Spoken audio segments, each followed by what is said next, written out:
You may proceed. Mr. Speaker, sir, I beg to lay the following paper on the table of the Senate today, 27 June 2025. Report of the Mediation Committee on Division of Revenue Bill, National Assembly Bill number 10 of 2025. I beg to lay. Next order.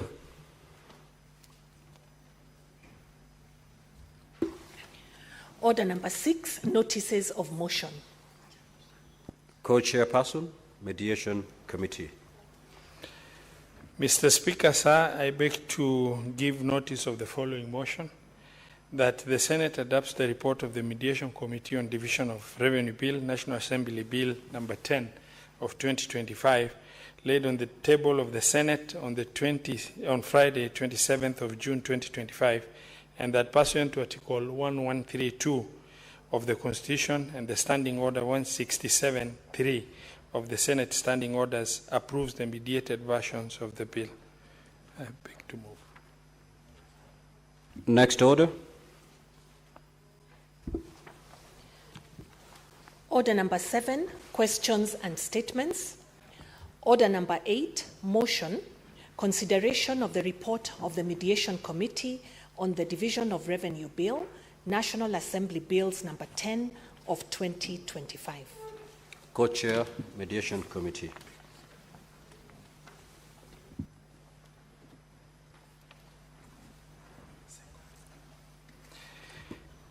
Mr. Speaker, sir, I beg to move that the Senate adopts the report of the Mediation Committee on the Division of Revenue Bill, National Assembly Bills number 10 of 2025, laid on the table of the Senate today, Friday, the 27th of June 2025, and that pursuant to Article 113 of the Constitution and Standing Order 167.3 of the Senate, approves the mediated version of the bill.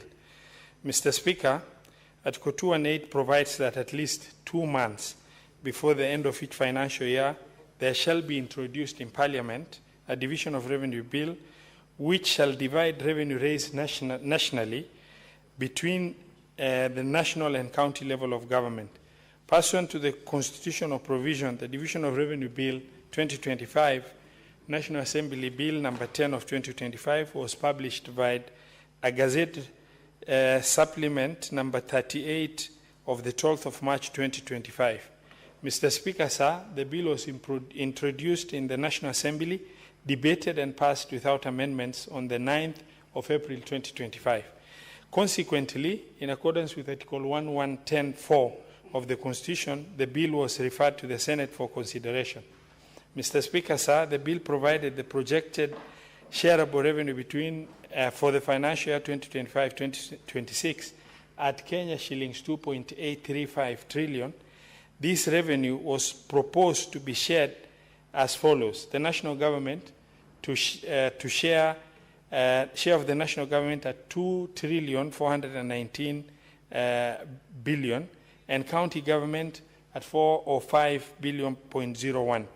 Equalization fund at 7 billion 852 million, and arrears to equalization fund at 2 billion 736 million. Mr. Speaker, the bill was read the first time in the Senate on Wednesday, the 16th of April 2025. Consequently, debated and approved by the Senate on Wednesday, 28th of May 2025, with the following amendments as key amendments to the bill. The projected total shareable revenue for financial year 2025-2026 be revised downwards to 2.756 as requested by the National Treasury. Mr. Speaker, the national government be allocated 2.2796 trillion, the county government be allocated 465 billion, and the allocation to equalization fund to stand at 12.3 billion, comprising of 9.6, which is 0.5% allocation to equalization fund, and 2.7 billion to be the money allocated as to take care of the arrears, which stands at almost 49 billion. Mr. Speaker, sir, the last audited and approved account revenues raised nationally be those of financial year 2021-2022 2022 amounting to 1.920.4 trillion as different from what the National Assembly approved, because the National Assembly approved it at the last audited and approved account standing at, for 2021. And they have since passed 2021-2022 approved and audited accounts. Mr. Speaker, sir, the amended version of the bill was transmitted to the National Assembly for consideration. The National Assembly considered and rejected the Senate amendments on Tuesday, the 3rd of June 2025. Consequently, pursuant to Article 112(2)(b) of the Constitution, the bill was referred to Mediation Committee. And pursuant to Article 1131 of the Constitution, the speakers of both houses constituted the Mediation Committee comprising of 9 members from each house. Mr. Speaker, sir, the committee was mandated to do 2 things. 1, consider the Division of Revenue Bill, and B, to attempt to develop a version of the bill that both houses will be able to pass. Mr. Speaker, I'd like to report that the committee held a total of 4 meetings to mediate on Division of Revenue Bill. During these sessions, each side was focused on justifying why they have taken a certain position as per their proposal as passed by the respective houses. Mr. Speaker, the committee made several observations in the report that on April 15, 2025, the National Assembly approved the audited accounts of revenue for financial year 2021-2022. That's the most recent audited and approved accounts of revenue amounted to 1.9204 trillion rather than what was proposed in the bill.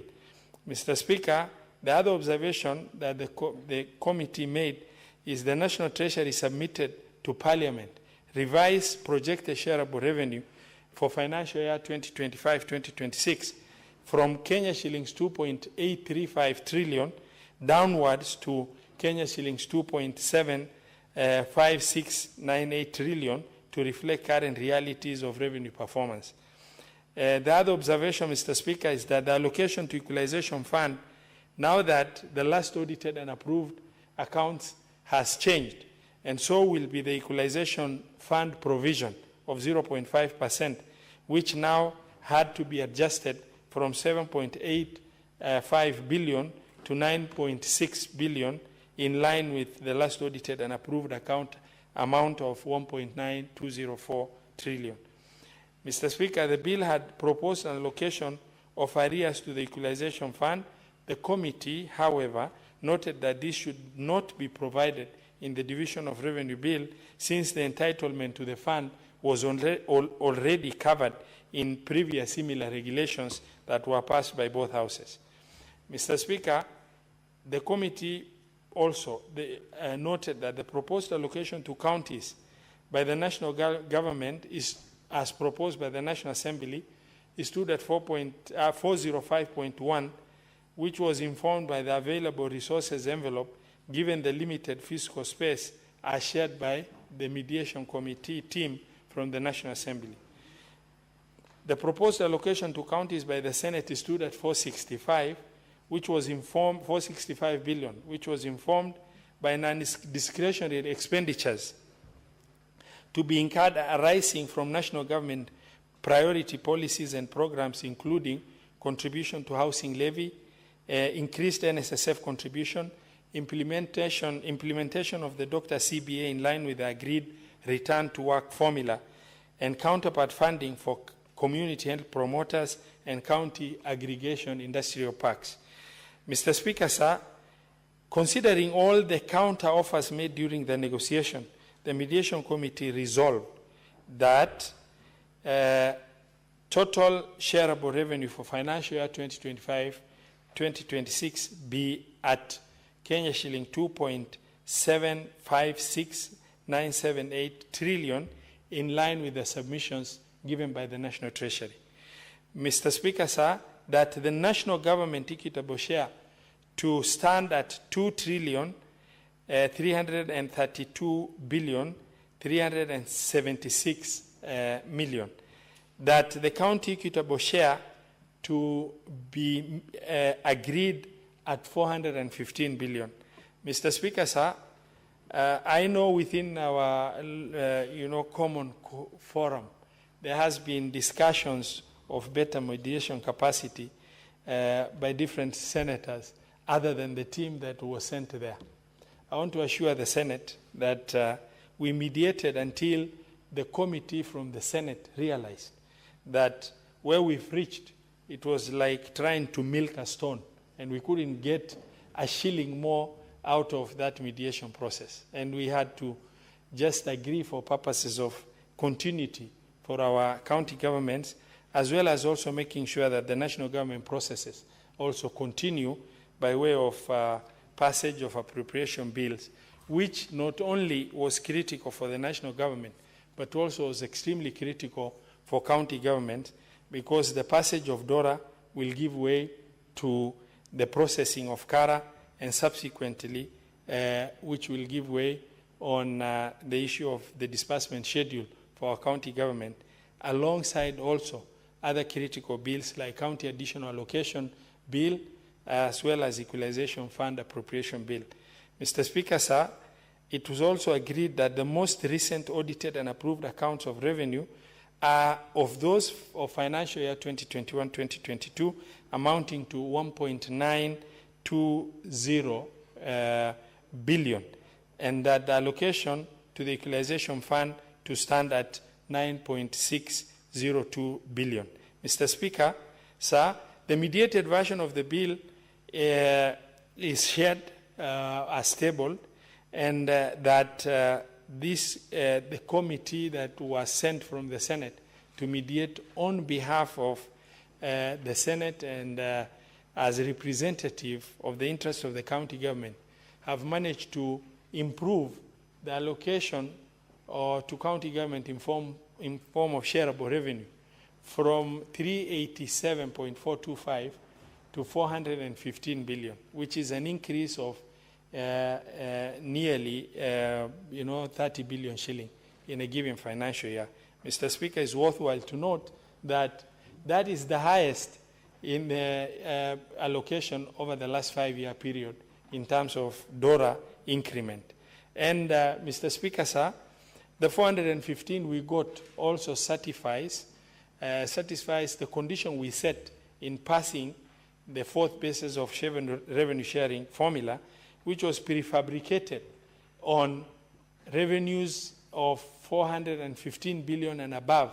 Then that affirmative action in the wisdom of the Senate of 4.46 billion to be shared equally among 12 disadvantaged counties that are not able to run their development program based on the revenues they're receiving, which were listed.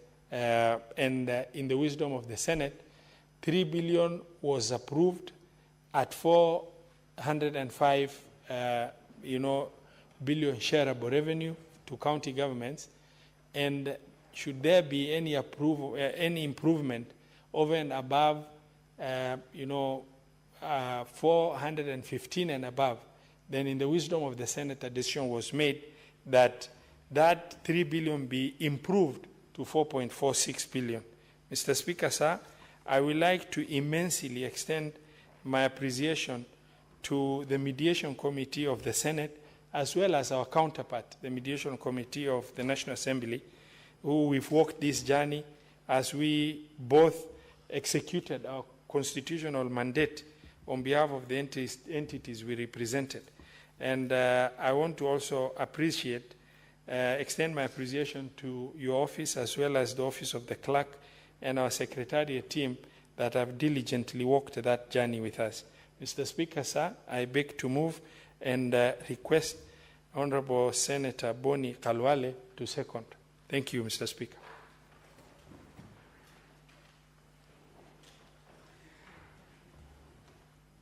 Mr. Speaker, I rise to second this very important motion. And Mr. Speaker, as I do so, having been a member of the Mediation Committee, I want to start by appreciating the Chairman of Budget and Appropriation Committee in the National Assembly, Honorable Atandi. I had never worked with this Member of Parliament before in my life, and he truly impressed me as a parliamentarian who has come of age, and he understands the position of devolution in the current dispensation of the politics and structure of leadership of the country, Mr. Speaker. Mr. Speaker, I say this because I sat in a similar committee when the predecessor of Atandi was in office, and it was very clear, Mr. Speaker, that that chair was not in tandem with the system of government called the bicameral system, Mr. Speaker. Mr. Speaker, I also want to thank the chairman of our Finance Committee, who has just moved the motion, plus the vice chair, and especially the Senator of Migori. This mediation was the most difficult I've ever sat in. We couldn't agree 4 times over, and we stood our ground, and I'm very proud that because of that industry, we are able to leapfrog from 387.5 billion shillings to the current, by 28 billion shillings to the current 415, is a big, big achievement. I therefore proudly request colleagues in this House that we support this report because we have achieved so much. I want to talk to the people of Elgeyo Marakwet and the people of Embu, the people of Isiolo, the people of Kirinyaga, Laikipia, Lamu County, Nyamira County, Nyandarua County, Samburu County, Taita Taveta County, and Tharaka Nithi County, and Vihiga County. Mr. Speaker, these are counties that have not had the opportunity to have access to sufficient funds to do meaningful development over the years. But thanks to this enhancement to 415 billion shillings, Mr. Speaker, and further, thanks to the decision of this House to now introduce in the 4th sharing basis formula a factor which then we called the affirmative action allocation of 4.46 billion shillings.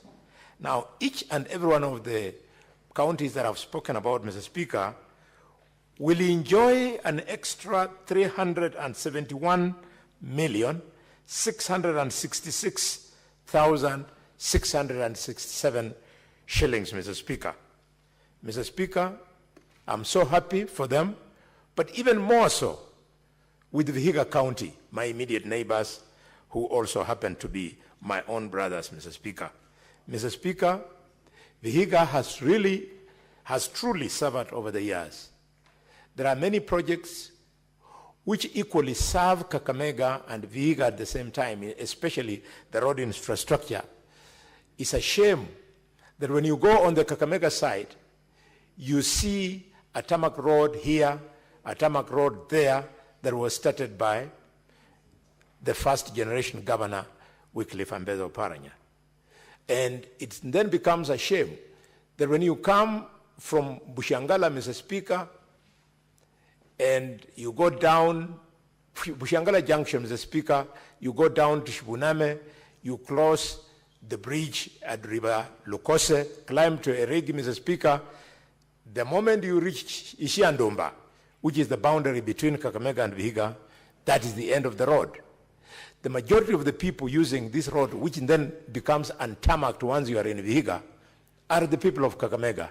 So I want to appeal to the Senator of Vihiga and the Governor of Vihiga and the MCAs of Vihiga, whereas this section of the road is in Vihiga County, but it is a key road for us, the people of Kakamega, in entering into Vihiga County through the southern part of, of our county, Mr. Speaker. I therefore appeal to Governor Otichilo to give me a gift for the fight we put up with Senator Osotsi in this House so that this fund could be realized. I beg the Governor of Vihiga to give me that gift by making sure that this first 371 million shillings will be spent part of on tarmacking the section of the road from Ishiandumba all the way to Chabakali Regi Junction. Mr. Speaker, needless to say, I want to, as I second this motion, to use this opportunity to pass my condolences to the families and friends of the 15 young people who lost their lives 2 days ago through the unnecessary shootings that we witnessed, and I hope that the Minister for Interior will manage to come on top of things. I request him to find his calm. I've been following his pronouncements. He seems to have completely lost it. He must take charge and stop asking police people to shoot people when they are appearing, to appear like they are entering a police station. I second. Honorable Senators, I will now propose the question. Senator Robert, kindly take your seat. Take your seat. And the question is that the Senate adopt the report of the Mediation Committee on the Division of Revenue Bill, National Assembly Bills number 10 of 2025, laid on the table of the Senate on Friday, 27th of June 2025, and that pursuant to Article 113.2 of the Constitution and Standing Order 167.3 of the Senate, approve the mediated version of the bill. The floor is open for debate. Senator Mundigi. Asante Bwana Spika kwa kunipa ruhusa niweze kuchangia pesa ambazo tumepata ya kupatia kaunti 47.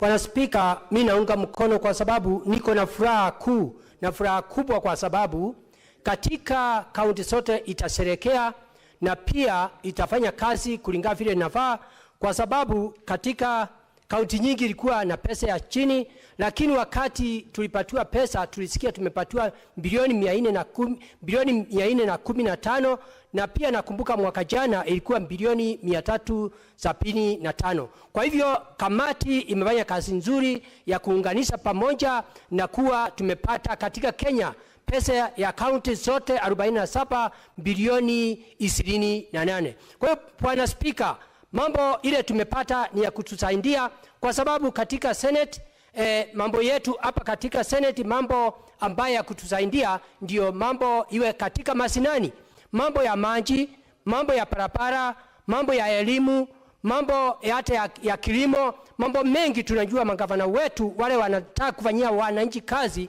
watafanya kazi ile inafaa. Kitu kingine kushukuru ile kamati ya Mediation ya Senate na ile ingine kwa ile kazi wamefanya ndio tuweze kupata hizi era. Nikisema katika Embu County, Bwana Spika, tulikuwa na bilioni 5 na 300.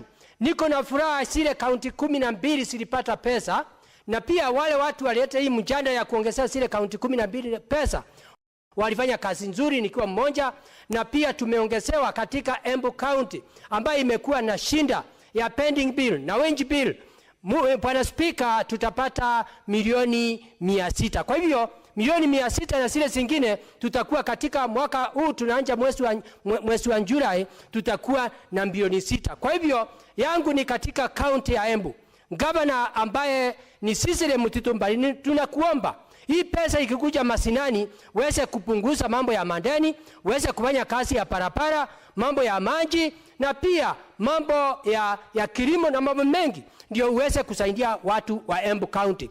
Pia na kuomba gavana, najua kuko na sinda ya hela ile pesa mnaokota, ningekuomba wakati huu ndio mwananchi asiweze kulia tena na asiweze kuleta shinda, usiongezee ndio ule usuru ya county, wale wamekuwa wakileta shida kama business communities waweze kufaidika, ndio ile mambo ya tax iwe chini. Kitu ingine naomba ni ile mambo ilifanyika njuzi, ni pole kwa wale watu ambayo walipata shinda kwa sababu ya maandamano, na tunajua mambo ya maandamano Bwana Spika inaruhusiwa, na mambo ya kwenda kuomboleza inaruhusiwa kwa sababu ni democracy, lakini mambo ya ajabu ile ilifanyika katika Embu County. Ni pole kwa business community kwa sababu KRA vitu yote iliporwa yote, pia Safaricom vitu yote ilienda, pia huko Embu mambo ya Madhai supermarket kila kitu yote ilienda, National Social Security Fund kila kitu yote ilienda, na pia National Bank iliporwa. Kwa hivyo ningeomba naomba tukiwa kutakuwa na maandamano siku ingine, kwa sababu ni mambo ya demokrasia, usiwe kunatokea mambo kama hiyo. Kwa hivyo Bwana Spika, visa ile tunaendelea kuongezea pesa ya county, tunahusunika sana kwa sababu tunaona mambo ingine ya maandamano, watu wakienda kudemonstrate kwa sababu ya haki yao, kumeingia wataberi, kumeingia uwezi, na wanalete vitu ambaye haifai. Kwa hivyo wale watu walifanya ile kitendo, tumeona wakati huu ambaye Gen Z wengine wako na maroni, wako na pesa, tumeona watu wengine kama Embu vitu imeimbiwa, tumeona hapa Nairobi. Kwa hivyo nataka kusema siku ya Jumatano ilikuwa ni mambo ya kwenda maandamano ambayo inafaa, lakini baadaye iligeuka ikawa ni kama imeleta shinda katika nchi yetu ya Kenya. Bwana Spika, ni kama ilikuja ikatoka, ni kama watu wengine waliingilia hiyo maneno, ikawa ni kama wanataka kumbidua hii serikali ambayo inajaribu kulainisha mambo ya economy recovery katika nchi yetu ya Kenya. Kwa hiyo Bwana Spika, mimi naunga mkono, niko na furaha kwa ile kazi imefanywa na watu wa Mediation na pia na maseneta. Asante sana maseneta, ile kazi mnafanya kupigania ukatusi. Ingawa nilisikia MP wengine wakati walikuwa na debate maneno walikuwa na pinga, lakini asante kwa ile kazi seneta inafanya. Bora tu naomba magavana wote 47 tafadhali msikumbali kutuleta down. Sisi tunaunga nyinyi mkono, mfanye kazi kulingana na nafaa. Department zote na kuwe na accountability na ile mambo mengine. Kwa hiyo Bwana Speaker, mimi nikiwa senator wa Embu County niko na furaha sana kwa sababu Embu County sasa itakuwa na bilioni 6 kutoka kwa bilioni 5 na 300 tumeongezewa milioni 600. Kwa hiyo watu wa Embu mungoje, na kazi najua itaendelea vizuri, mambo yote itakuwa mzuri. Kwa hiyo Bwana Speaker, mimi naunga mkono nikiwa senator wa Embu County Daktari Alexander Munyi Mondigi. Asante Bwana Speaker. Senator Mungatana.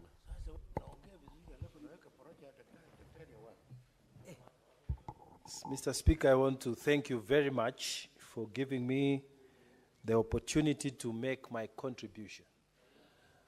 Mr. Speaker, I want to thank the chair of this committee from the side of the Senate, Honorable Senator Roba, for leading the team from the Senate, me included, into this negotiation in a very efficacious manner. I also want to recognize the efforts and the attitude that was put in from our colleagues on the National Assembly. I acknowledge the work that we put in all those 4 meetings. Mr. Speaker, many times when you are watching a football match or a basketball match as a spectator, it's always so easy to say, this should have moved the ball this side, he should have passed the ball this side, he should have scored that goal. But Mr. Speaker, it is only the person who is playing inside there who really knows what is happening. And all the time the spectator who is outside believes that he would have done better or the player should have done better. Mr. Speaker, the truth of the matter is that when you are inside there, that's when you know how difficult the matters were, how hard, how tired the players are. You need to be a player for basketball to know that even LeBron James would ask for a substitution, Mr. Speaker. Even what we call King James in basketball, he would ask for a substitution because he's the one who knows how it is inside there. So, Mr. Speaker, when we went for the first meeting, the Senate was very adamant that we must be given the 465 billion that we wanted. On the other hand, we had the National Assembly who had come with a figure of 405.1 billion. And Mr. Speaker, we had extremely good arguments to say how we need this money for this, we need this money, the counties need to do this and the other, we need to, and all of you come from the same counties that we are fighting for this money. Mr. Speaker, equally, the National Assembly was telling us of the need to balance what the counties require with the fiscal space that is available. So, Mr. Speaker, we went up and down. Then we reached a figure of 410 billion that the National Assembly made a move. And we on the side of the Senate, we had come to a point where we said at the very minimum, it is going to be 420 billion. And Mr. Speaker, there was what you call a deadlock. The Senate is on this side and the National Assembly on this side. We are trying to reach an understanding. And Mr. Speaker, at the end of it, after 3 meetings, we had to adjourn, discuss, talk as colleagues, visit each other and convince each other. And Mr. Speaker, we want to ask our colleagues that those of us who are in there, we were the ones who are going up and down, trying to find a way forward. When finally the figure was agreed, Mr. Speaker, at 415 billion shillings, it didn't come easy, Mr. Speaker. It didn't come like a drop of water, Mr. Speaker, a drop of the rain. There was a lot of negotiation. There was a lot of backroom discussions. And Mr. Speaker, we were also aware that our counties need this money like yesterday. Some of our counties, Mr. Speaker, have gone without salary for the last 3 months, Mr. Speaker. Some of our workers. And so, Mr. Speaker, we looked behind and said, we will be able to achieve the goal of affirmative action at 415 billion. We will be able to achieve the goal of no county will get less than the amount that they did before. This is what we saw. And Mr. Speaker, when finally the figures came up to 415, we felt, Mr. Speaker, that we do not need to drag this thing further. So under the leadership of the Honorable Senator Roba, we were able to reach out to the other side under the leadership of Honorable Atandi, and the deal was done. So I want to thank so much the Mediation Committee, which I was part of, Mr. Speaker, so I know what we went through. Mr. Speaker, I thank all the members who participated, and I thank all the members for sacrificing their recess and sitting there on our behalf, Mr. Speaker, and the result they have given us, which has ensured that the counties that we wanted to protect have received something in addition because of the affirmative action we agreed in this very house that we shall give those 12 counties. So, Mr. Speaker, I want to appeal to all our colleagues that we support the decision that we have achieved so far. Mr. Speaker, I don't need to belabor the point that we have, in these 4 days of the committee meetings, the mediation meeting, achieved something like 28 billion increase, which is the highest increment we've received.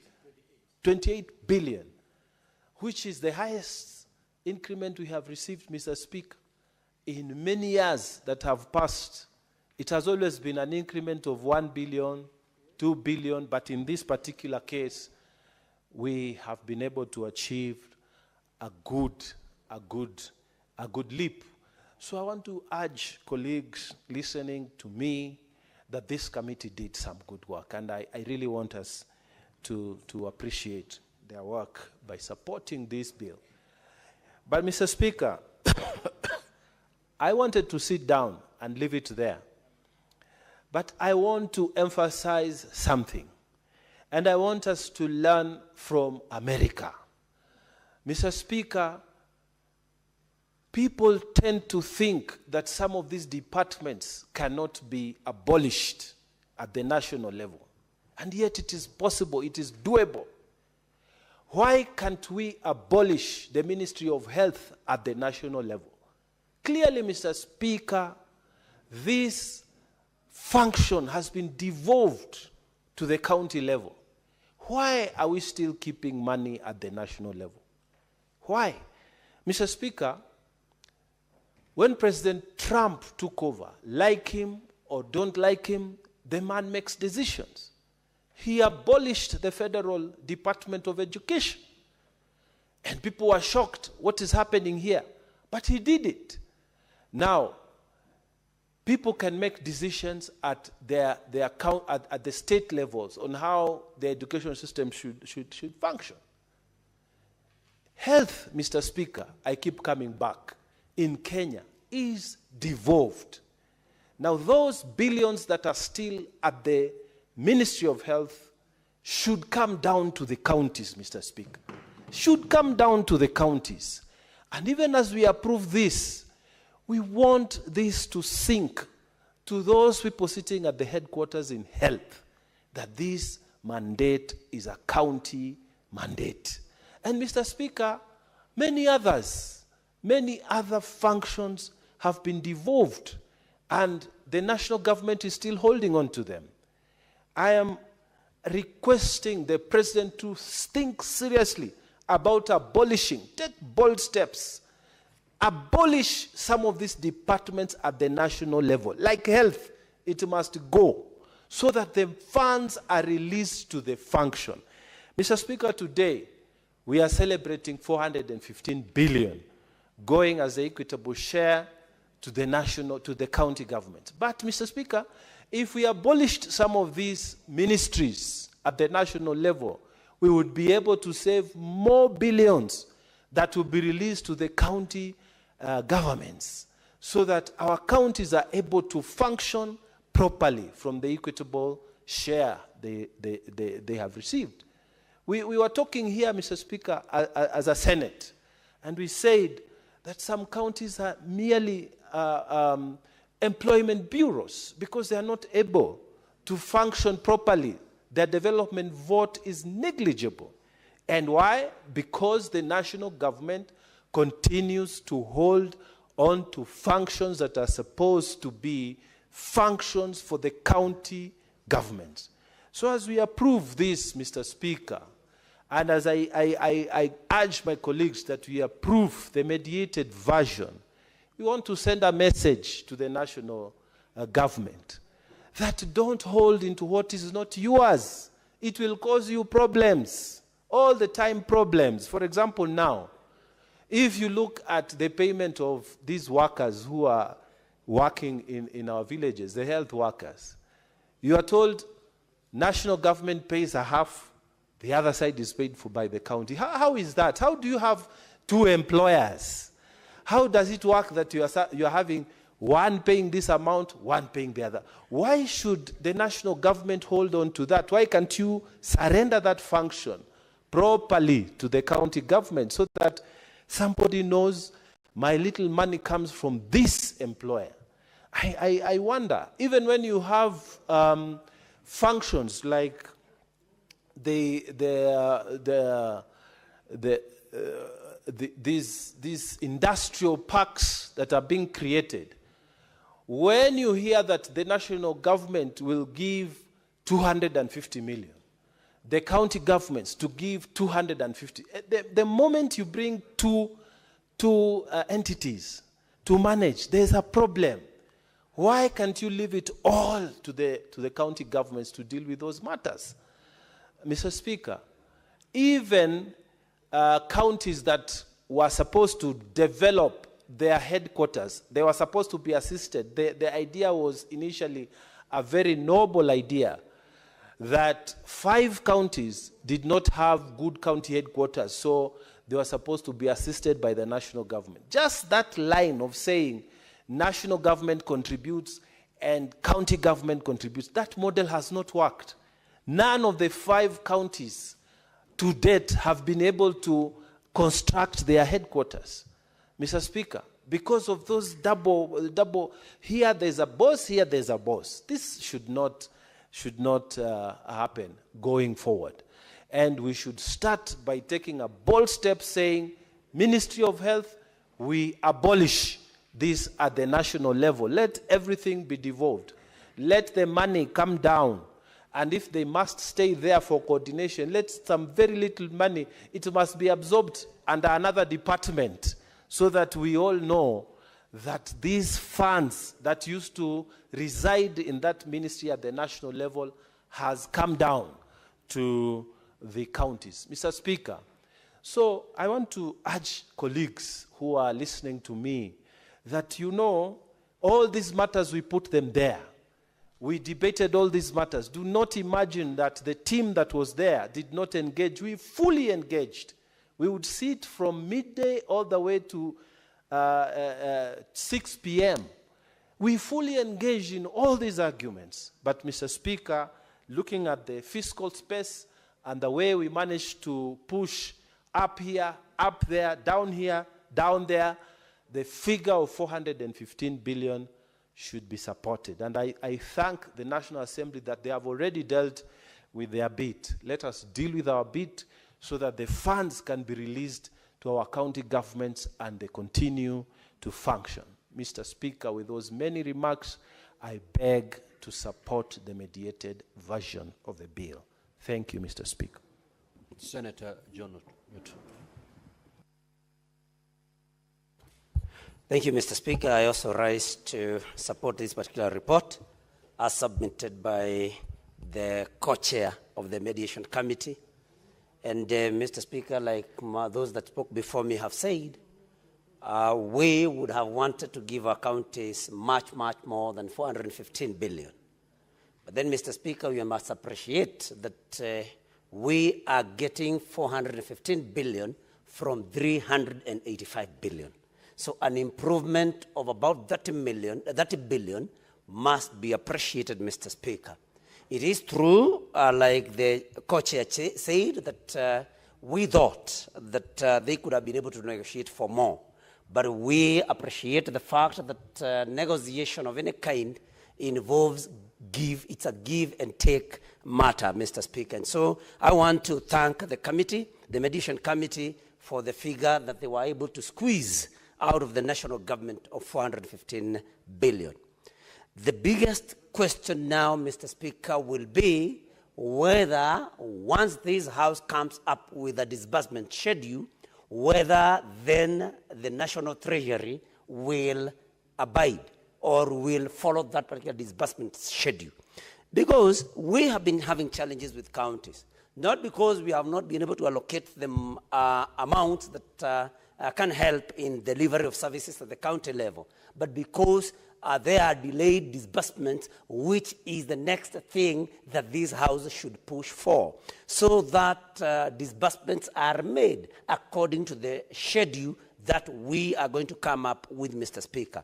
While at that, we must also tell our governors, the 47 of them, that the enhanced amounts must be used more for development and not on labor, on wage bills, Mr. Speaker. Because we have almost every other county, none has been able to abide by the 35% requirement, because, Mr. Speaker, they are required to maintain the wage bill at 35% of their total resources. And, Mr. Speaker, I request that you may ask the minority whip and the chair of the Mediation Committee to also give us some peace so that we can be able to prosecute our issues. So, Mr. Speaker, the disbursement schedule will be very important. Number two, Mr. Speaker, is that these governors must be able now to invest more in development than wage bills and other necessary matters. Not to mention that they also need to look at pending bills and see to it that they clear those that they owe so that the same can start trickling back to the counties for more development, Mr. Speaker. We must tell rogue governors who think that when these amounts of money are sent to them, that they can spend or expend the same for purposes other than those that serve the people of the counties that they are elected to serve in. Mr. Speaker, a case in point is one governor, and that is none but the governor of Nairobi, who has in public said that he is not going to allow, that he is going to protect Nairobi, Mr. Speaker. We want to tell such a governor that these funds that we have so worked so hard to negotiate for them must be used for the good of the people in their counties and not for any criminal activities. Goons must not be financed from the amounts that we have negotiated for these counties, Mr. Speaker. Mr. Speaker, what is the point of order, Senator Mandago? Honorable Speaker, I didn't want to interrupt my good friend, the Senator from Murang'a, but understanding what 105 as a statement of fact, can the Senator from Murang'a provide evidence that the governor for Nairobi has used the funds for Nairobi to pay goons? Honorable Speaker, we have not even released this money. We are just debating on what is going to be shared, and the governor, the Senator is making statements that I believe are not of fact. Can he provide evidence to the same? Honorable Speaker, the governor for Nairobi is within his rights to protect the property of the business people in Nairobi. We have witnessed the destruction that is happening. Business people are losing their capital. Honorable Speaker, wouldn't it be the responsibility of the governor to ensure there is a thriving, conducive business environment? And the governor should then use the necessary resources and available means to make sure that the businesses are protected, because that is what creates employment. The biggest problem we have in this country is unemployment. How do we destroy what we have in the pretext of... You've made your point of order known. Senator Newton. Thank you, Mr. Speaker. I think the former governor for Uasin Gishu, I think he still suffers from the hangovers of having been governor in Uasin Gishu. And for that reason, Mr. Speaker, he forgets that he's a senator who is supposed to defend devolution and counties and not to defend other governors. And then the point of order raised, Senator Newton, you've made an assertion to the effect that the governor of Nairobi is using resources to pay goons. Thank you, Mr. Speaker. Do you have evidence to that effect? Can you substantiate that statement? If yes, proceed to substantiate.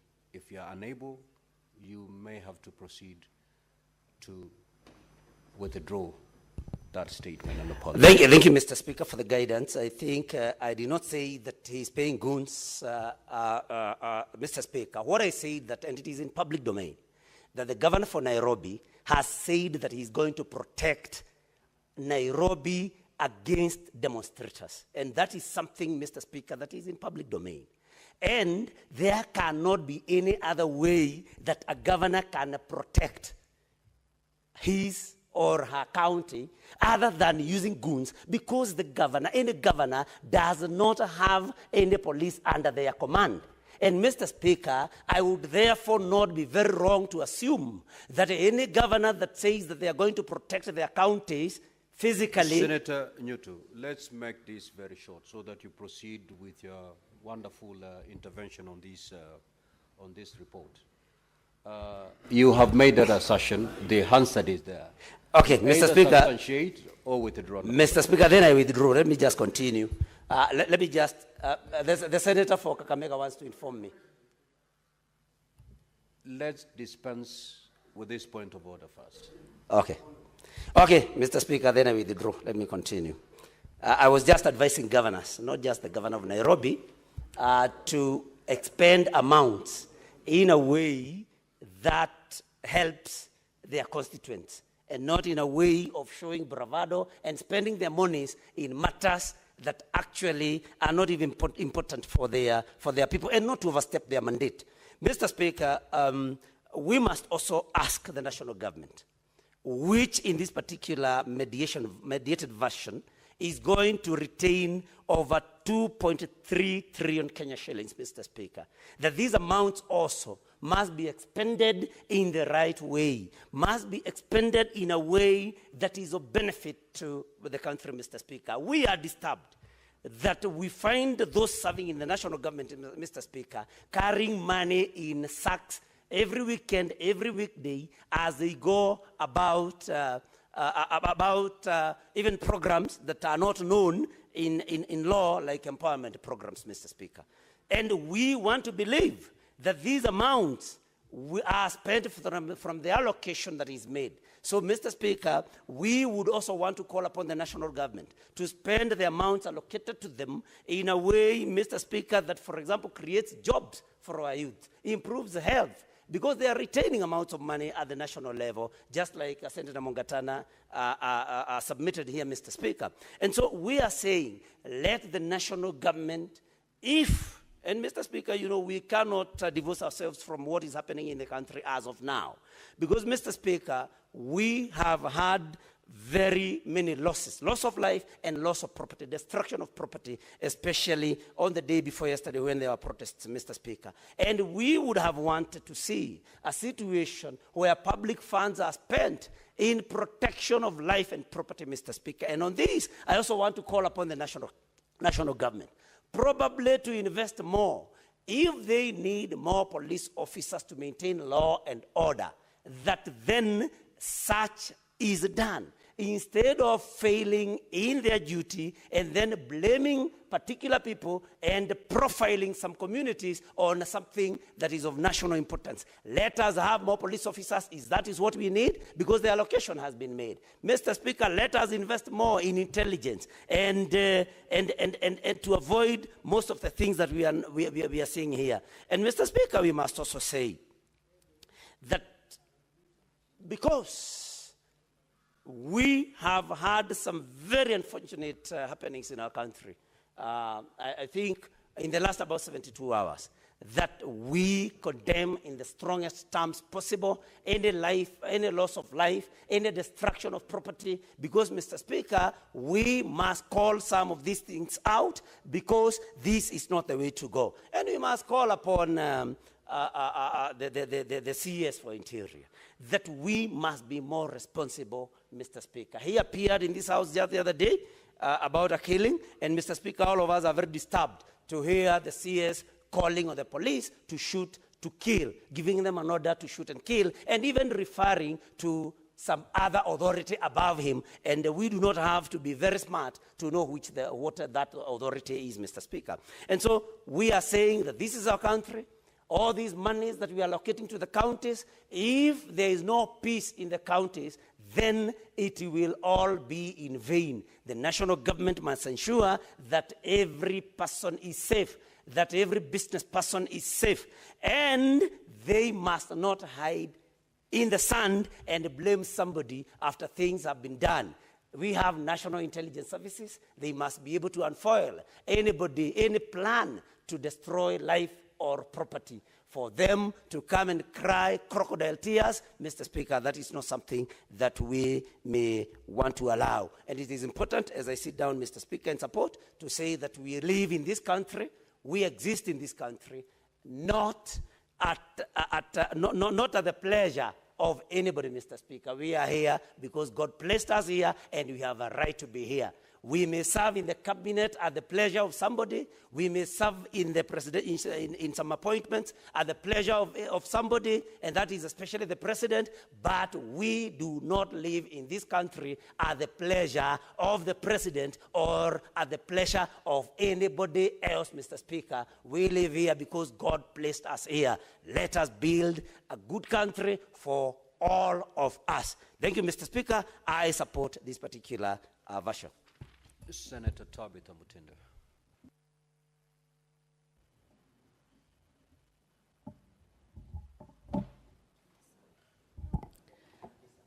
Thank you, Mr. Speaker. And I want to also extend my appreciation to my colleagues whom we were with during this mediation process for the Division of Revenue, led by my Honorable Chair, Honorable Boni, Senator Mungatana, Senator Eddy, among the other team. During this recess period, Mr. Speaker, most of us who are in the mediation committee also are members of the Finance and Budget Committee. And we had presented before this House a proposal of 465 billion, Mr. Speaker. Mr. Speaker, this is a journey that we had closely embarked on. We had the proposal by CRA, Mr. Speaker, which was almost amounting to 430. And during our proceedings in the committee, at the committee level, we had different stakeholders, Mr. Speaker. And they had different proposals. And actually, the governors through the COG, they had a proposal of about 536 billion, Mr. Speaker. Mr. Speaker, for us to have proposed the 465, it was not just from the blues, but we were guided by the facts as far as the key issues were concerned, starting with the issue of the housing levy, Mr. Speaker, deductions which amounted to a need of 4.1 billion. We had also the needed, as Honorable Mungatana has talked about, the issue of the KIPES issue. And the KIPES issue amounted to about 11.8 billion, Mr. Speaker. An issue that, and a proposal that required the intervention or the teamwork between the county government and the national government. And these are proposals, Mr. Speaker, when they brought about, Senate was not involved, among other stakeholders. And during our discussion and our mediation process, Mr. Speaker, we were actually able to agree that we remove this budget of about 11.8 for the KIPES.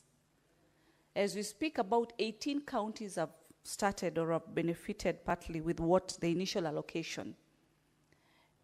And we say the other counties can wait so that we prioritize these budgets for the 18 counties that have commenced the KIPES construction so that they focus on the completion. These are some of the figures that we agreed and said we can remove the KIPES project allocation of about 12 billion, Mr. Speaker. But Mr. Speaker, the issues of enhanced NSSF contribution, which amounted to about 6 billion, the issue of CHPs, which amounted to 3.2 billion, Mr. Speaker, were not so much negotiable, Mr. Speaker, because you look at the issue of our community health promoters, it's an agreement, you know, a 50-50 agreement between the national government and the county government. And our young people, especially the young women, most of them work as CHPs. And so they needed to be really factored, Mr. Speaker. Annual wage increment, Mr. Speaker, it's within the law. The other critical thing was the basic salary increment as per the doctor's CBA, which amounted to 3.5 billion, Mr. Speaker. We've seen through and through our health sector, professionals, all cutting across, Mr. Speaker, demonstrating and surrendering their petitions before this House. And their petitions were highly on the financial matters. And that's why, Mr. Speaker, adding the figures that I've just talked about, we as a committee and a committee representing the upper house of the Senate, we moved in the mediation and had agreed that we cannot go below 420 billion, Mr. Speaker. Mr. Speaker, as I said earlier, when we were undertaking this mediation process, it was not really an easy tackle discussing with our respectable colleagues from the National Assembly, whereby they moved in and stood at 405 from the beginning. We started moving down from 465 up to almost 430, and they moved not an inch, Mr. Speaker. Mr. Speaker, how that discouraging can be when you've come to a table to mediate and have a common goal for the interest and the common interest of our people, Mr. Speaker. We walked in, we walked out. We came in, we came out. And all senators were on one voice, Mr. Speaker. Before we embarked on our last meeting, Mr. Speaker, which my mind remembers very well, we had a condition. And we said clearly, if the National Assembly will not move an inch higher, because we left the meeting when they had moved to 410, and the indication and all indicators indicated that they were not willing to continue with the process, and sort of this process was to end at 410. And so we also stood firm and said we will not embark on any further mediation if they won't move an inch. And through our firm decisions, Mr. Speaker, long story short, we were able to conclude at 415, Mr. Speaker. 415, not just 415,000, not 415 million, but 415 billion. Mr. Speaker, sometimes when I talk about these figures in terms of billions, I'm not so happy. We talk about billions, and we've increased 28 billion to the county government. But the thorny issue, the biggest animal in this country, the pending bills, Mr. Speaker. We've increased these funds because of the issues that the governors have raised. This money does not go to the governors, by the way. It's for the devolved functions, Mr. Speaker. When our young people keep on hearing us talk about billions on this floor, the other day I saw the people of Nairobi waking up as millionaires and sleeping in the evening as the most poor people, Mr. Speaker. From a millionaire to the most poor person, because their businesses were brought to zero, Mr. Speaker. When on this floor, we talk about the billions that we've given to each and every county. The lowest county is receiving 3.8 billion, which is the great county of Lamu. The county of Nairobi is receiving 21.4 billion, Mr. Speaker. And still our people economically are having challenges because money is not rotating, especially because of the issue of the pending bills, Mr. Speaker. It has just been left to the few. I emphasize this, Mr. Speaker, because we want the governors to sort the animal of pending bills. We cannot be on these floors talking about these figures, and there is a Kenyan somewhere who's just even seeking to be paid their pending bill by the county government. We've increased a whopping 28 billion, as I've said earlier. We need to see change. But change to whom, Mr. Speaker? The education system that we have in this country, Mr. Speaker, it's a system that has empowered our young people. It's a system whereby our young people today, they are very eloquent, very knowledgeable. They know what they want. They know what they need, Mr. Speaker. The job opportunities might not be enough for everyone.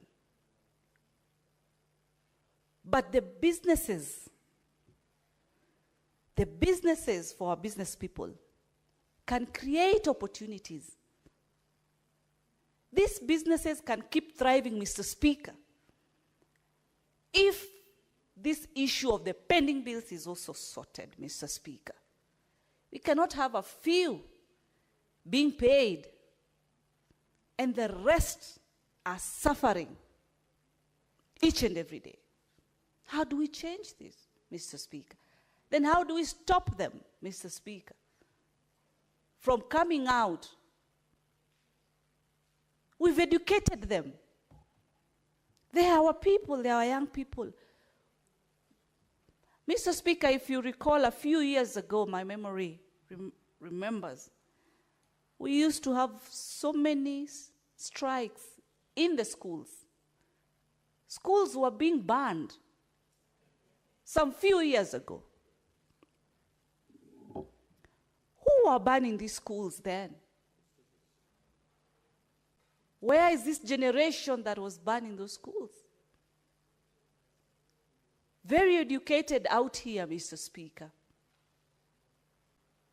It needs to start with us as leaders, Mr. Speaker. The issue of too much politicking, too much of chest thumping is not going to help us. We need to offer leadership. At this point, it doesn't matter.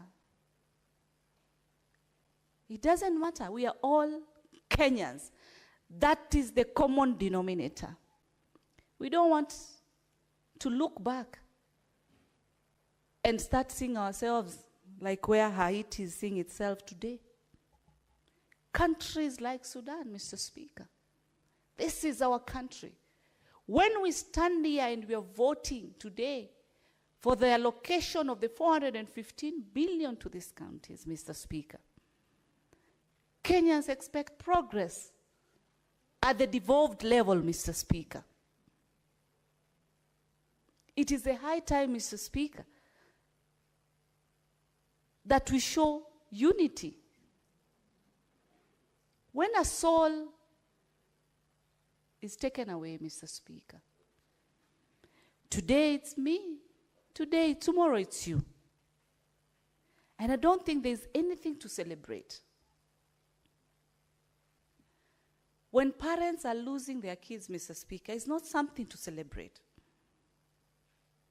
When young women are being raped, Mr. Speaker, like we saw what happened, it's not the kind of nation we want, Mr. Speaker. All that is needed is money to be put in its correct use. Our mandate is for the county governments. And as a committee of finance, we've tried our best. Governors, do not let us down. Achieve the goals of the devolved government today. It is not about who has how many goons. That is not the country we want. And I want to tell my colleagues, leaders, we are not the ones who are safe. We are continuing to create a gap between the politicians and the citizens. Because what you are seeing today that is happening, the whole blame is coming to the leadership, including us, Mr. Speaker. It is a high time, Mr. Speaker. We just know that at the end of the day, this is our country. At the end of the day, these are our young people. They are growing. They are growing, they've experienced, they've tested the waters. There needs to be financial progress, economic progress, Mr. Speaker. Us as a Senate, we've done our part. Let the county governments do their part. National Assembly oversights the executive. Let them do their part. And everyone does their part. We'll continue enjoying the fruits of our 2010 Constitution, Mr. Speaker. The 12 counties, Mr. Speaker, through the formula, that through my committee, through the chair, and I had him table the same, it has enabled the 12 counties be able to benefit with a 4.46 billion, Mr. Speaker. Can we appreciate what has been given? Can the counties' governments appreciate? Can they increase their own source revenue with the aim and target of ensuring that they reduce the pending bills? And I believe through this, Mr. Speaker, we are going to ensure economically our people are sorted, Mr. Speaker. With those few and many, I support. Senator Abbas.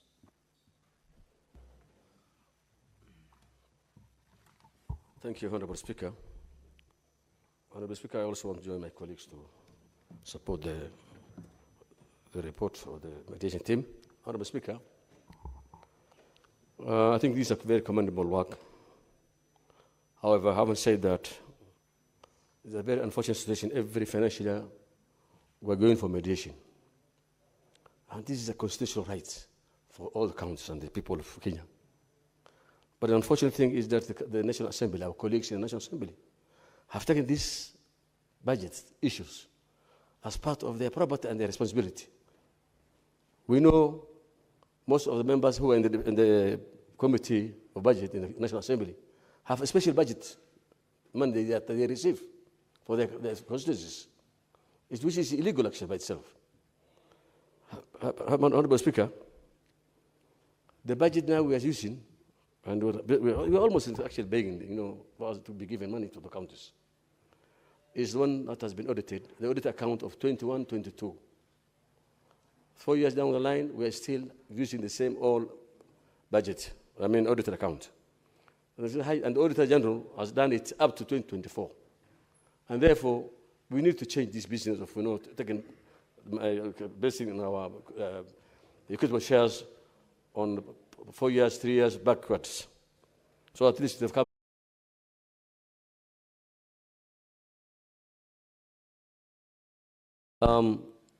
I want to also commend the members for understanding that the 12 counties that have been receiving less money for giving them an affirmative action. However, I can see Lamu, which is actually one of our most strategic county, so in terms of tourism, is still getting 3.8 billion. I think as much as we say that county is small, but it's actually very important. It has got a strategic position in this country's tourism sector. And therefore, I think we need to have a baseline. Despite giving them, each one getting 371.6, Lamu still is receiving very low budget. And I think we will need to look, especially in the current budget, where the reality can be added for Lamu. Honorable Speaker, counties are also receiving equalization funds. They are getting additional funds from donors and grants from donors and loans. In my county, what that we're getting is about 10.5 billion, 10.6. No, 10.5, Honorable Speaker. With the CARA and with whatever is coming from the donors and loans, it's going to be about 12 billion shillings. This, I think, that can make a wonderful development for the country. But when you look at what I've been the chair of the devolution, Honorable Speaker, the amount of money that is being used for currency is unbelievable. That less money goes to development. Most of the counties, there are counties that are spending less than even 10% for development. And therefore, if this will continue, then we will not reach far. We'll be, this Senate House, there's struggling hard. We were every day talking to the budget being increased. But this, whatever increase is being given, must be commensurate to development. All this money that has been increased now should go to development. So at least the people can be able to appreciate that counties are now realizing development.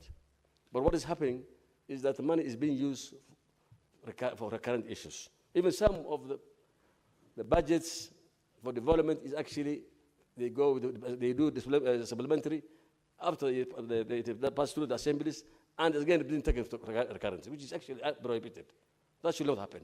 Honorable Speaker, I want to request the Committee of Finance to review the BVM Act. Because if this House, every day we're struggling to give money to the counties, and we cannot control it again, then it's actually, we're doing a futile undertakings. Because if this same money cannot be controlled by this House, and it cannot be justified, because every time, if you look at the audit reports that come from the counties, it's so worrying. Our Committee of Park and Pick, every day they're in meetings. But of course, we have no authority to take action. You have been seeing the other day, the senator for Isolo was making a lot of concerns, taking concerns, making noise. But we could not even stop one budget for proper use of the money. So I think I will request this House to review the BVM Act, so at least we can have a way we can be able to control the use of funds, because a lot of money is being actually wasted for other purposes. The governors have taken this money as part of their properties. This is taxpayers' money. Therefore, we must come up with a budget, with a system, that there should be a proper check and balances. The auditor is giving the report, but we cannot take any action. So this House should be able to have a way to say no money for county A or county B, because of how they have used their money, based on the auditor report. Honorable Speaker, the county has also been given money, the RLMF money for roads. I think it's 3 point something billion. So if you look at the entire things, counties are getting at least good money now.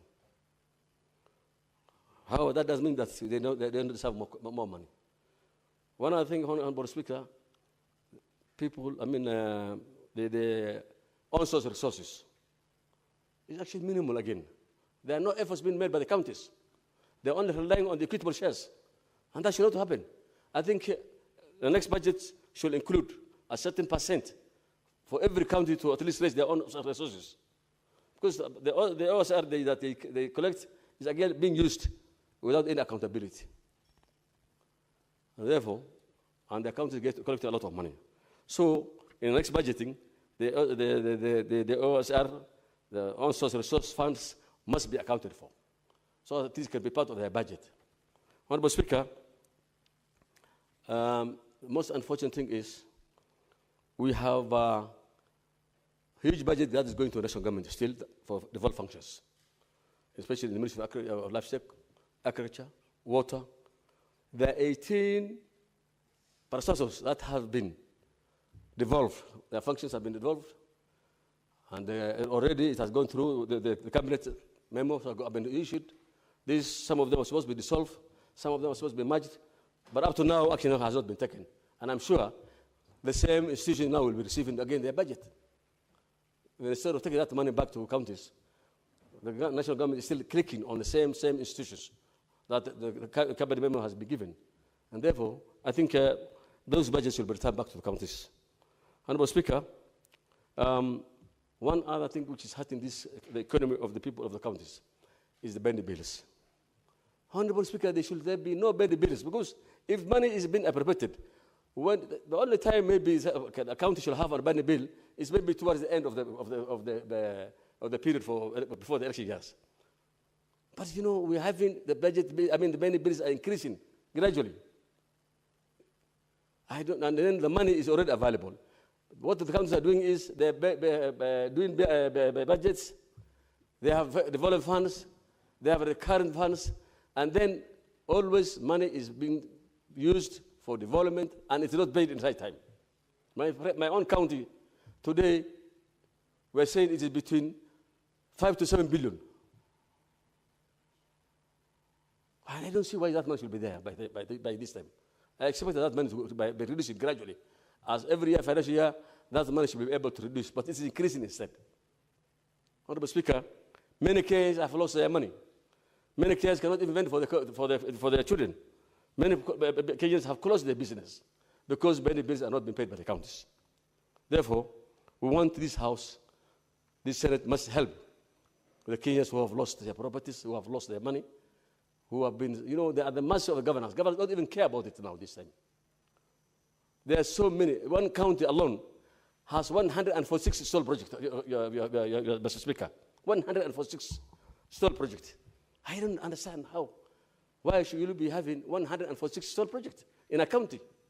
Why do you want to do things haphazardly? If you cannot complete it, then you don't need to do it. To construct any infrastructure.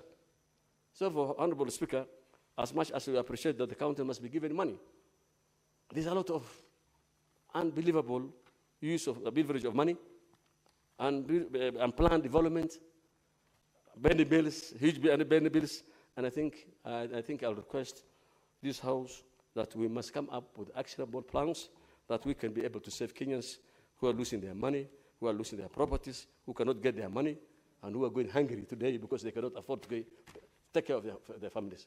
With those few remarks, I wish back to support the bill. Thank you so much. Senator Olekina. Thank you, Mr. Speaker. Mr. Speaker, when I walked in here, my first instincts were to oppose this mediated version of division of revenue between the national government and the county governments. But in our culture, we normally say, don't fight me before you speak to me. So I took the liberty, Mr. Speaker, to go and engage with the chair of Finance and Budget of the Senate to be able to understand the reasoning behind them accepting to deviate from, number one, the 465 billion that this Senate had passed, and number two, from the position that we are taking in the agreement between the party of ODM and the UDA in terms of working together, which was to be able to send 450 billion into our counties. Mr. Speaker, one of the things that the chair shared with me is a reality that in most cases, even the money which is allocated to the national government, that money is only good on paper, but in reality, that money is never there. And what I can see from the mediated version is that the national government will keep about 2.3 trillion shillings, while the county governments will take about 415 billion. The reality is that in most cases, you will find that, Mr. Speaker, the money which is allocated to national government, it is only good on paper, but the reality is that it's followed by several supplementary budgets that are never met. This is the reason why, Mr. Speaker, we have so many unpaid bills, so many pending bills that are yet to be met. Mr. Speaker, if there's one person who is very happy today, it's me. I'm happy because of only one factor when it comes to the issue of budgeting for nation building. This is the only budget in the history of this parliament that has not factored in money from the International Monetary Fund, the IMF. You know, I long for the time that we can be able to build our own source revenue and free ourselves from shackles of the Bretton Woods institutes. I'm one of those people who do not subscribe to their thinking at all. And I'm happy that this budget, the national government, has been able to go down by 200 billion, which they were expecting to get from the IMF. And I wish that IMF do not fund Kenya. It is about time that we learn on how to live within our means. The issue of supplementary budgets is another big monster that one day this country will only grow and develop when we do away with supplementary budgets. You can have paper money, 2.3 trillion, but at the end of the financial year, you don't end up spending that money. You end up having pending bills that will end up killing some of the citizens of your country. Mr. Speaker, let me applaud the Mediation Committee team from the Senate for taking bold steps. Because, Mr. Speaker, I've been in this Senate now for about 7 years, and I can tell you that this is the single most increment of money that is allocated to county governments since I've been here within a year. I'm wondering, Mr. Speaker, why am I being given time? Thank you. I hope that was not intended. It was just a mistake. Mr. Speaker, getting 28 billion additional from 387 to go to counties is something which is commendable. During the last few years when we were there, when we voted 13 times to be able to agree on a basis of the third formula to share revenue between national government and between the county government, the only amount that we are able to move to is making sure that there is a base of 370 billion. On top of that, the maximum that we're able to get is an additional 17 billion within 5 years to 387. Now, we have moved from 387 to 415 billion. And the difference between the money which is being sent to the county government and the money which is only good on paper for the national government is that it is a reality. 415 billion shall be sent to county governments without undue delay and without any deductions. Now, if you compare apples to apples and you ask yourself, what happens to the 2.3 trillion that is being retained by the national government? The answer is actually in the Division of Revenue Bill, Section 5, where it says when there is a shortfall of any funds to be sent, of any revenue, it shall be borne by the national government. So county governments are guaranteed they will always get their 415 billion.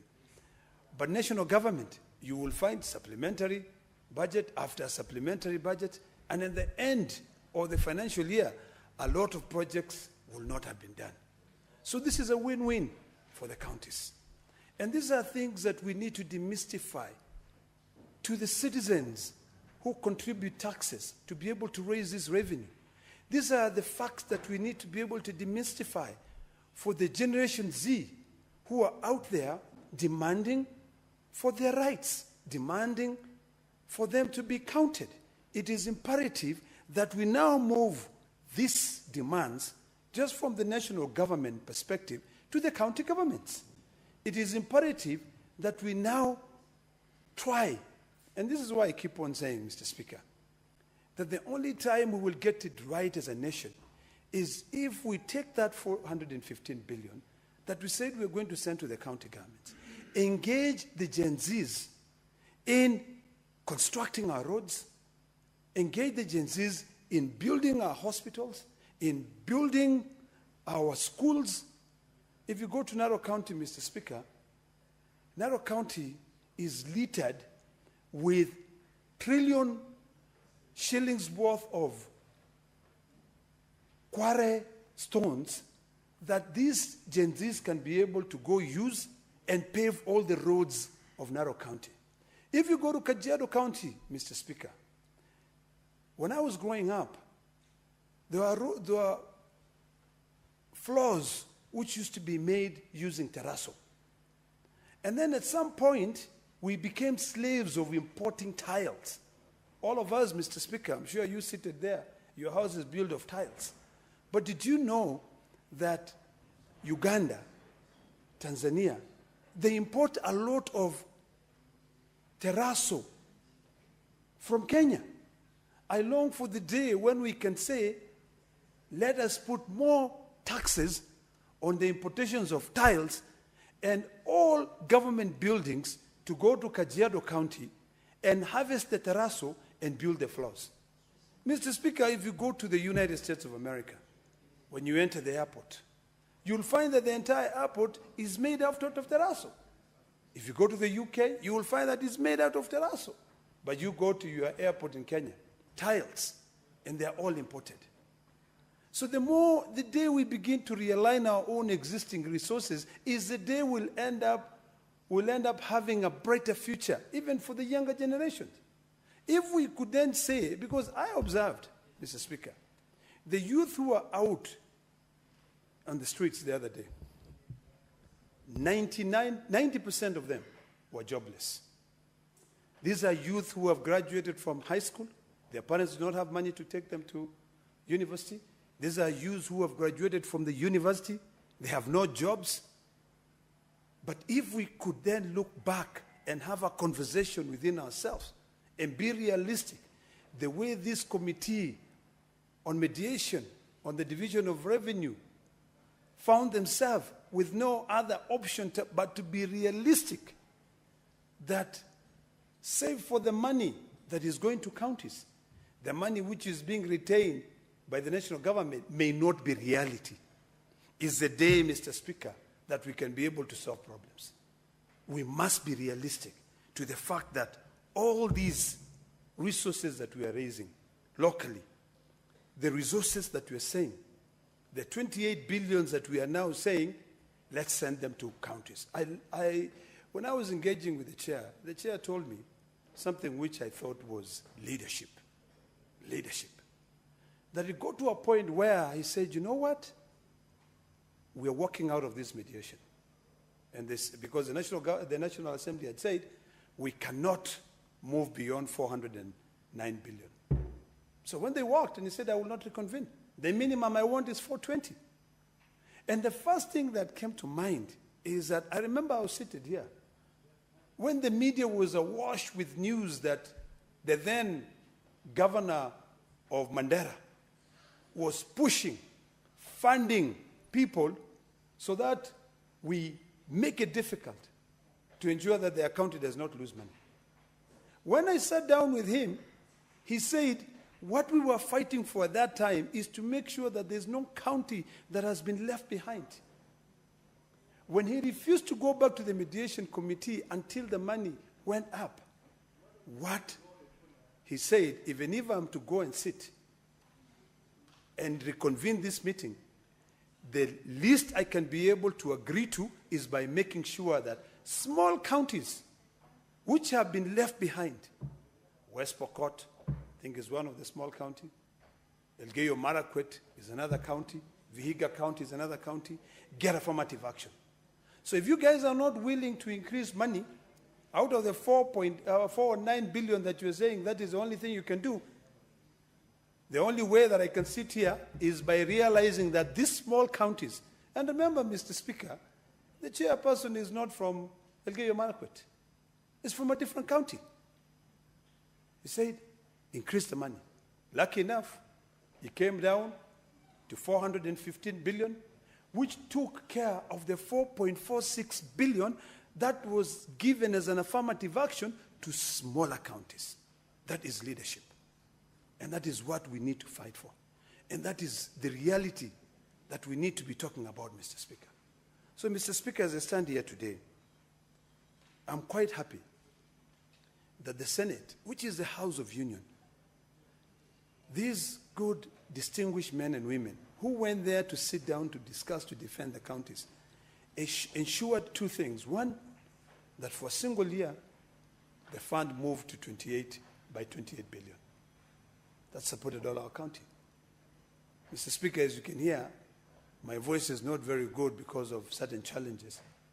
But I had to come here today to support this because I know that the people of Narok County will be able to get more money during this financial year.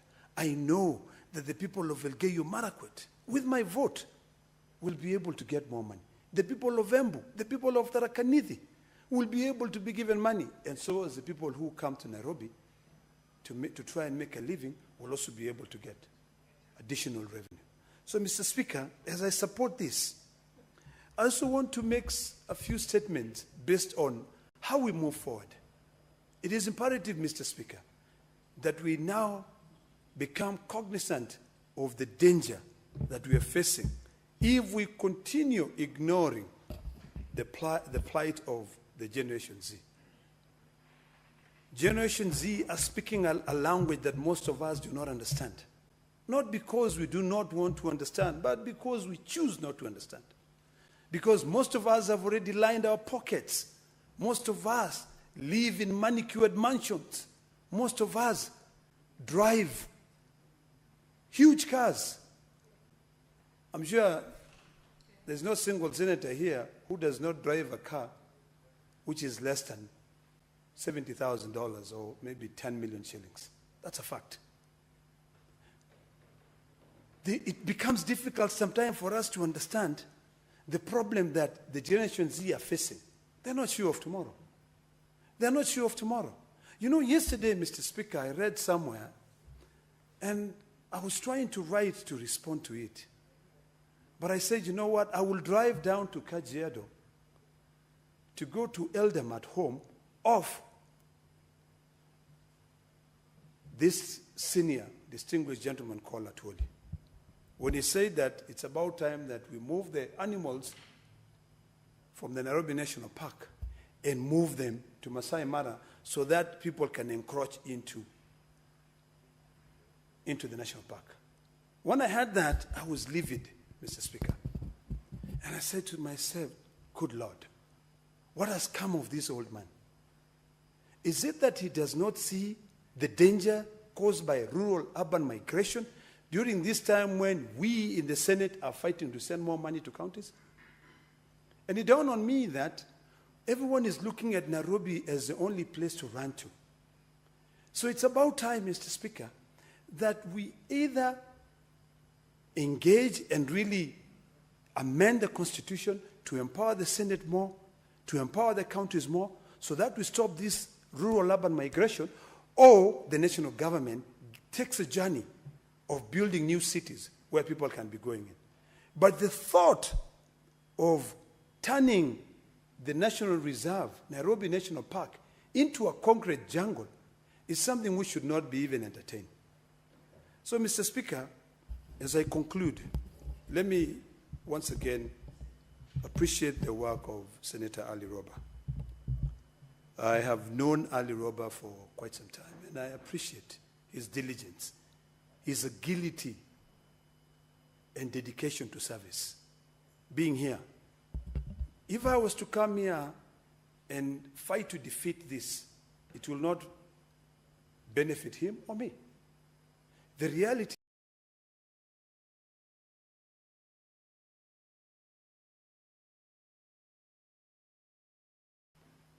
to understand the circumstances that we live in. I appreciate the work that you've done in sending 28 billion, additional 28 billion to counties. And I'm quite happy. And I hope that we can continue with this trajectory of making sure that we don't factor in what comes from the Bretton Institutes. If the day we say goodbye to IMF and World Bank is the day we'll begin developing as a nation.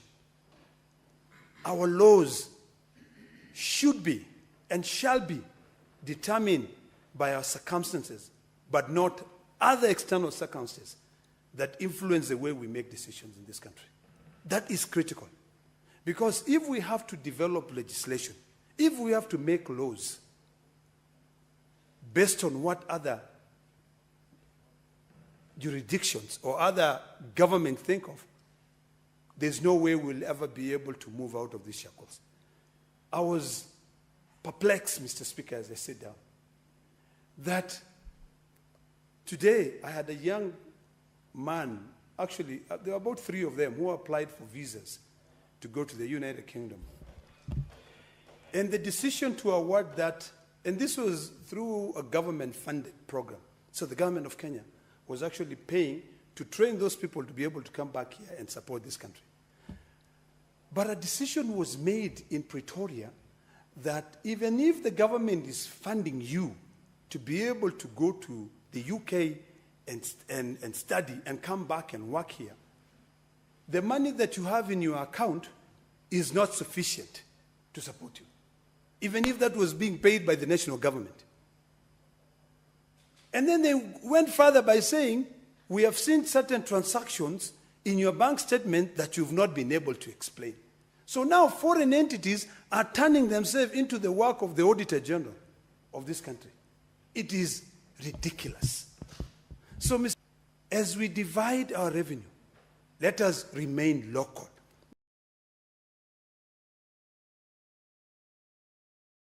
Encourage also revenue. Let us encourage county governments to develop other mechanisms of raising their ONSOS revenue. Number 2, when we now come up with our foreign policy, it is about time that we also remember that it's a give and take. You know? And this issue, I hope, and I had a conversation with the Foreign Affairs PS about this issue of these young Kenyans being denied visas, on the basis that there was some little 1,000, 5,000 in their account, and maybe they sold tomatoes, or maybe they sold a side hustle that they could not be able to explain. Yet the visa application, Mr. Speaker, did not say, tell us how you make your living. It was about how you're going to support your stay in the UK. So, Mr. Speaker, we must learn how to live within our means. That's number 1. We must be proud of our own work. And because I've seen the red light has gone on, let me end by saying, Ali Roba and your team, I salute you, and I will fully support the mediated version of the Division of Revenue Bill. Thank you, Mr. Speaker. Very well. Next is Senator Sekirenku.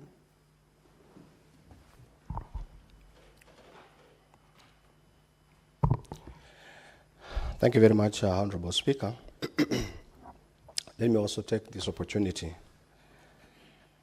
to contribute this motion on the equitable share to counties.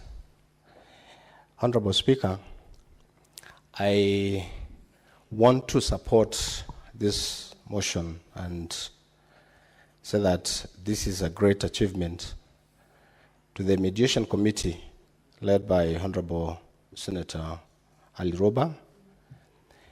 And I wanted to say that I think in the history of counties and of the Senate to have increased over 28 billion to counties, I really want to echo this and believe that this money that is going to counties will be used in the proper and prudent manner by governors.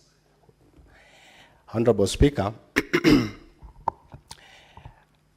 this proposal, as indicated before, we have debated in this House where we requested 465 million, CRA coming up with 430, National Assembly and National Treasury coming in with 4 or 5.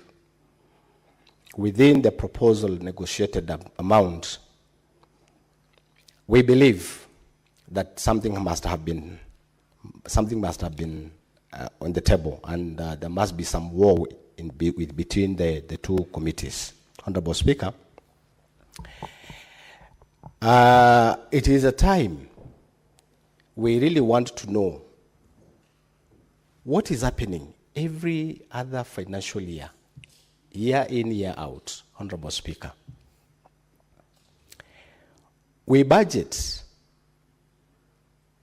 every year, but what is the impact of every financial year?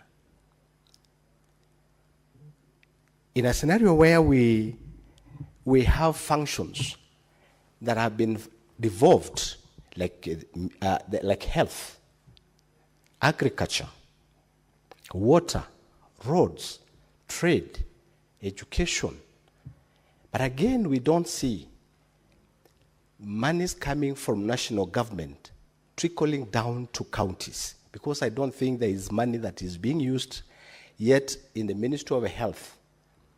We have a huge amount that is allocated health in national government, yet we are getting a very small percentage in the ministry, in the health sector in counties. What about the rest of the monies that is left in national government? Honorable Speaker, we find national government again leasing equipments to counties. You go to agriculture, we don't see anything being done in counties by national government, yet it is, it's a function that is shared between counties and national government. These are things that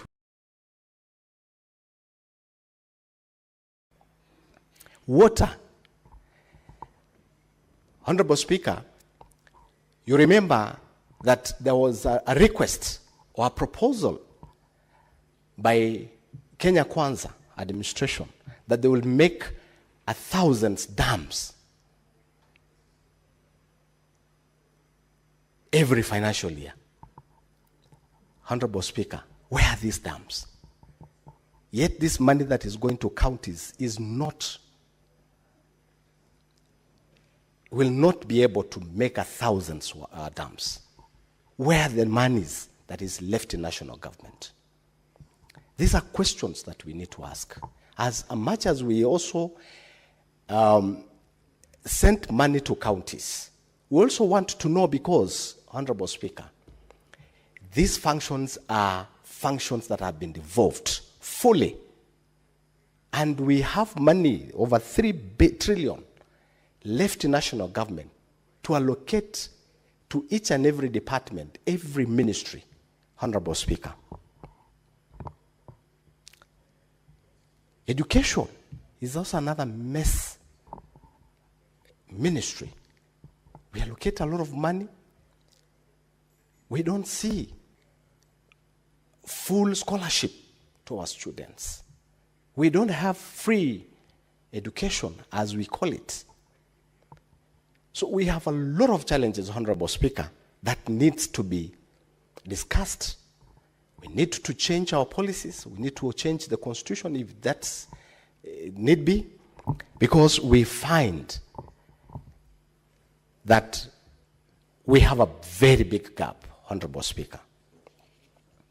As we look at the issues where governors need to be prudent to this money that we have sent to them today, Honorable Speaker, the kind of pending bills that is realized in these counties, we don't know why it's coming. We don't know why they increase. There is additional pending bills every financial year. Honorable Speaker, and complete projects in our counties.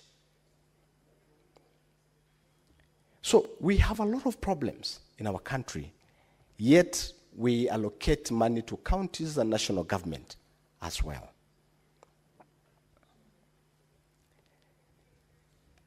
The recurrent, almost of every county, Honorable Speaker, recurrent is consumed completely, such that there is no money to award a staff who have gone for a duty.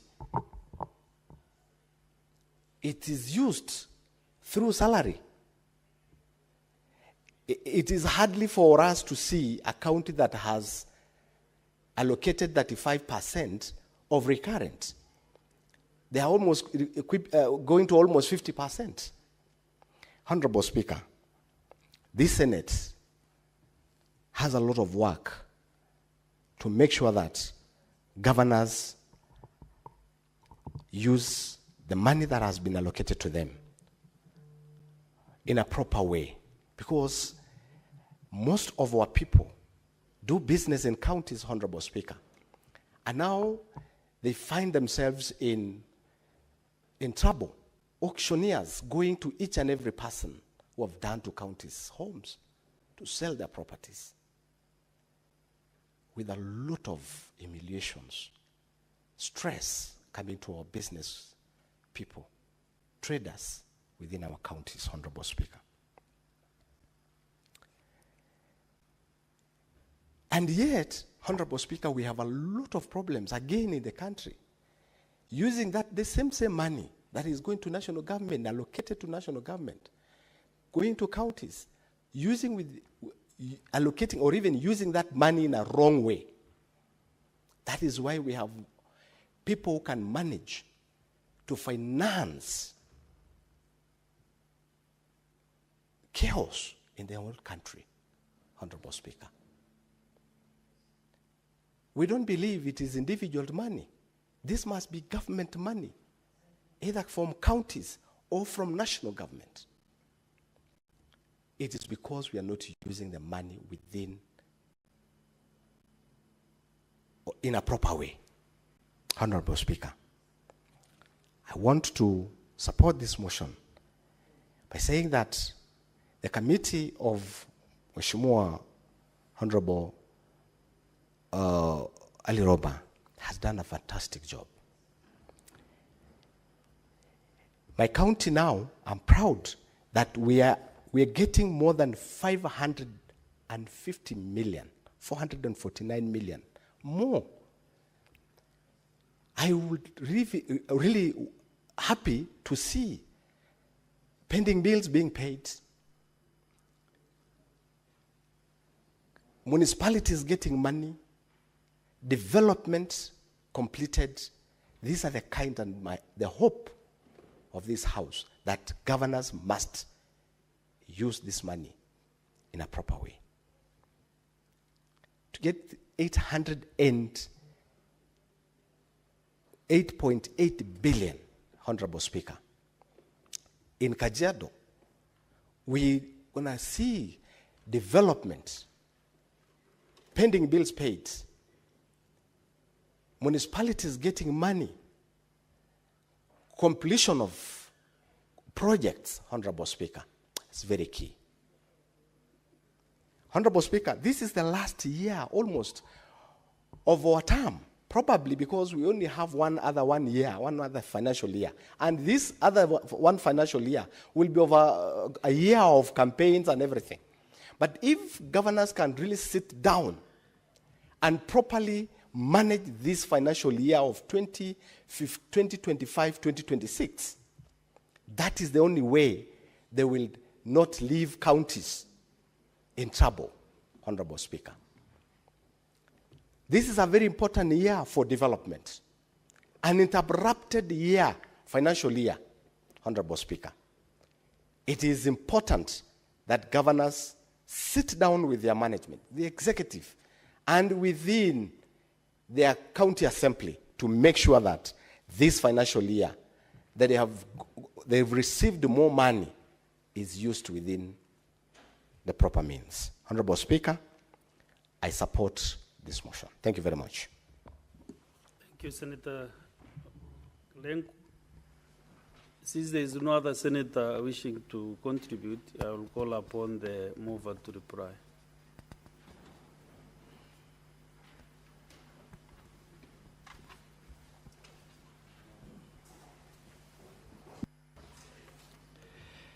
Mr. Speaker, thank you very much.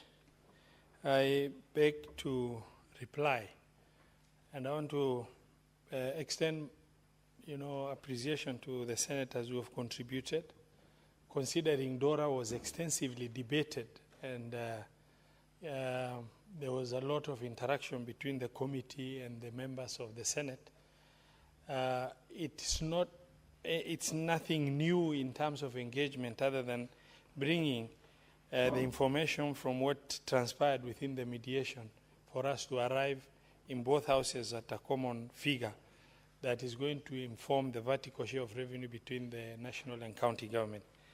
Mr. Speaker, even as the Senate tries to push as hard as possible for more money, now looking at what's happening in our country, Mr. Speaker, last year there was demonstration and a lot of destruction, and we want the government to make more money so that we can push for more money for the county government. This year, that demonstration that last year was genuine Gen Z, this year has been packaged differently and into organized crime in the name of, Gen Z, that is, sincerely speaking, a very painful thing. Mr. Speaker, I sit in this Senate, and my entire flying career before I joined politics, Mr. Speaker, was in war-torn countries. Chad, South Sudan, Darfur, Somalia, Afghanistan, Congo, Central African Republic. And what I've seen in terms of what anarchy can do to countries and the way some of our politicians have tried to really get, a lot of agitation for anarchy in the country by way of sponsored hooligans in the name of Gen Z, fighting for something they believed is right, and leading to wanton destruction of properties. That will only go a long way in reduction of countries.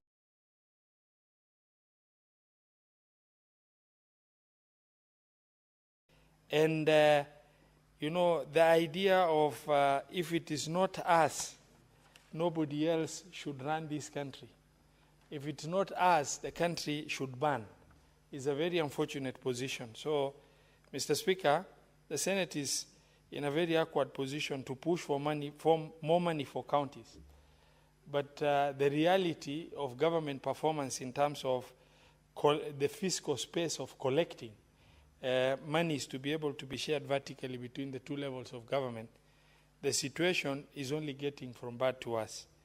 The committee has done its best under the circumstances to try and push for up to 415 billion, which is 28 billion shilling additional over and above 387.425 that was of the last year, where, Mr. Speaker, sir, you co-chaired and mediated to that level. Mr. Speaker, if under the circumstance, the 28 billion shilling is very reasonable. If you consider that is the highest increment in a 5-year period. If you look, the last reasonable adjustment of county government shareable revenue happened in 2020-2021 when the third basis of revenue sharing was being discussed. And at that time, Mr. Speaker, sir, it moved from 316 to 370, which was about 54 billion shilling increase.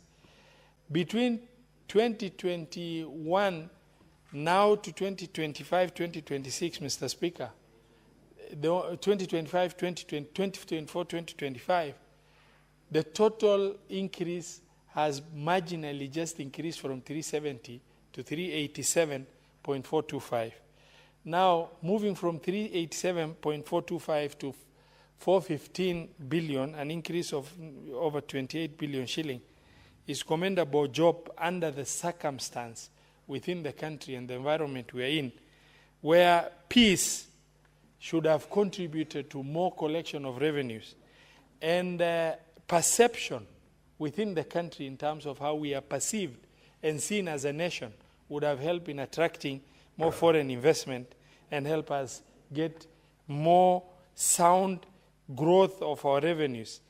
And Mr. Speaker, as I reply, I wish to also thank the Senate for their wisdom to agree with the committee that these smaller counties, about 12 of them, needed some affirmative action within the formula.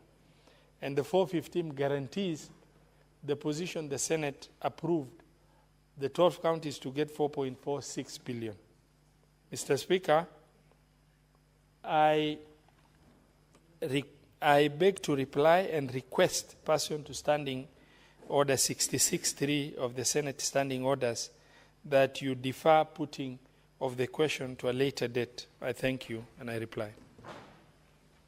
Well, Chair of the committee, I really agree with you, so we defer the putting of the question until the next sitting. So next order, clerk. Order number 9, the Equalization Fund Appropriation Bill, Senate Bills number 7 of 2025, first reading. A bill for an act of parliament to authorize the issue of a sum of money out of the Equalization Fund and its application towards the service of the year ending 30th June 2026, to appropriate that sum for certain public basic services and for connected purposes. Next order. Order number 10, the County Government's Additional Allocations number 2 Bill, Senate Bills number 8 of 2025, first reading. A bill for an act of parliament to provide for the additional allocations to county governments for the financial year 2025-2026, the responsibilities of national government and county governments with respect to such allocation and for connected purposes. Next order. Order number 11, the County Allocation of Revenue Bill, Senate Bills number 9 of 2025, first reading. A bill for an act of parliament to provide for the equitable allocation of revenue raised nationally among the county governments for the 2025-2026 financial year, the responsibilities of national and county governments pursuant to such allocation and for connected purposes. Thank you, Honorable Senators. Today, you remember, was a special sitting, and that comes to the head of our business this afternoon. Honorable Senators, there being no other business on the order paper, the Senate stands adjourned until Tuesday, 8th July 2025 at 2:30 p.m. Thank you.